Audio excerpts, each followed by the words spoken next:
Radio Hindustan. नमस्कार, ये है रेडियो हिंदुस्तान और मैं हूँ आपके साथ आरजे तनु। धर्म गंगा में आप सबका स्वागत है। प्रस्तुत है आचार्य अनिल वत्स जी की वॉल से ली गई उनकी एक प्रस्तुति। ये तो प्रेम की बात है उद्धव, बंदगी तेरी बस की नहीं है। उद्धव जी अत्यंत बुद्धिमान थे और स्वयं को कृष्ण का अनन्य भक्त भी मानते थे। कृष्ण जी ने जब ये देखा तो एक दिन उनसे बोले कि हे उद्धव, आज अनेक वर्ष हो गए राधा और गोपियों से मिले हुए। तुम वृंदावन जाओ और उन्हें सम्मानपूर्वक यहाँ द्वारका ले आओ।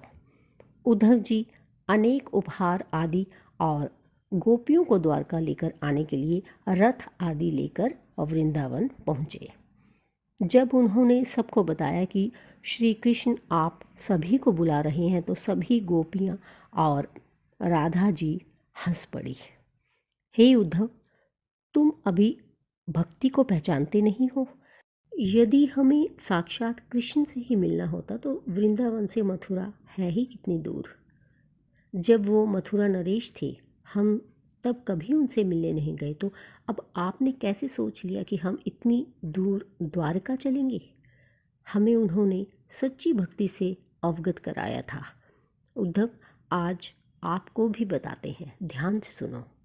कृष्ण आत्मा होकर हम सभी के भीतर व्याप्त है। जब वे सभी में हैं तो हम भी कृष्ण को ही सभी में देखते हैं। अपने गोप में भी उन्हें ही देखते हैं और अटखेलियाँ करते हुए अपने बच्चों में भी उन्हें ही देखते हैं। यहाँ तक कि प्रत्येक गाय को भी कृष्ण की ही गाय मानते हुए सेवा करते हैं। और तो और हमारे लिए आप आए तो हम आप में भी उन्हें ही देख रहे हैं। आपको हमें ले जाने का अर्थ ये है कि अब हमारे प्रस्थान का समय हो गया है। समय आ गया है जब ये सभी बूंदें वापस गागर में समा जाएं। हमारी बरसों की तपस्या सफल हुई। आप स्वयं इतने विद्वान हैं, आश्चर्य कि अभी तक आप भक्ति को नहीं समझे हैं।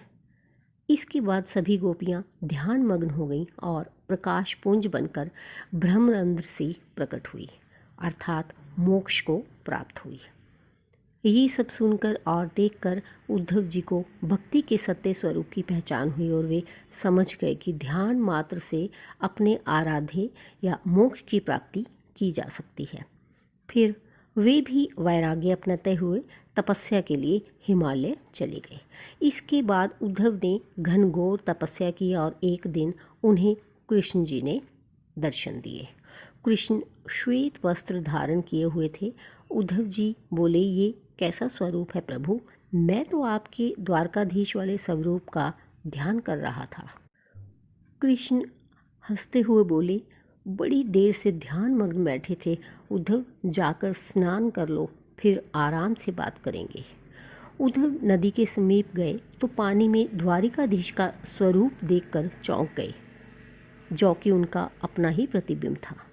चौंक कर पलटे तो देखा श्वेत वस्त्रधारी कृष्ण भी वहाँ नहीं थे।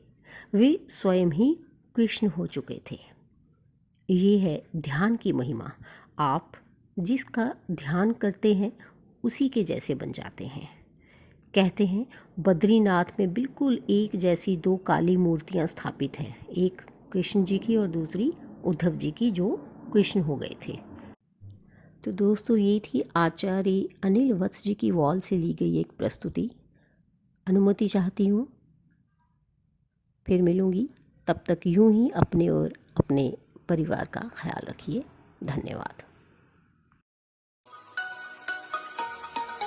रेडियो हिंदुस्तान।